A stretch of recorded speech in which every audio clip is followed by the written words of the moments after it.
Veg fried rice కావాల్సిన పదార్థాలు: garlic, chillies, capsicum, paneer, tomato, అలాగే ఆనియన్, పెప్పర్ పౌడర్.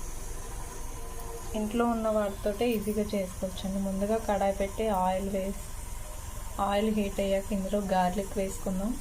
ఇలా గార్లిక్ కొంచెం ఫ్రై అయ్యాక ఇందులో ఇప్పుడు క్యాప్సికమ్ వేసుకుందాం. ఇప్పుడు ఇందులో పన్నీరు, ఆనియన్స్ కూడా వేసుకోవాలి. అలాగే ఒక బిర్యానీ ఆకు, లవంగాలు, జింజర్ గార్లిక్ పేస్ట్ కూడా వేసుకోవాలి. ఇప్పుడు ఇందులో టమాటాలు వేసుకుందాం. కదండి, ఇందులో సాల్ట్, పసుపు వేసుకుందాం. 1/2 టీ స్పూన్ పసుపు, అలాగే సాల్ట్ 1 స్పూన్ వేసుకొని టమాటా మగ్గేంత వరకు బాగా వేగనివ్వాలి. ఇప్పుడు ఇందులో బ్లాక్ పెప్పర్ వేసుకోవాలి కొద్దిగా.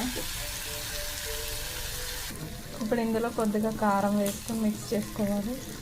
ఇప్పుడు ఇందులో రైస్ వేసుకొని మిక్స్ చేసుకోవాలండి. అంతే అండి, paneer veg fried rice ready. ఇందులో సోయా సాసు, చిల్లీ సాస్ కూడా వేసుకోవచ్చు. నా దగ్గర లేవు అందుకే వేయలేదు.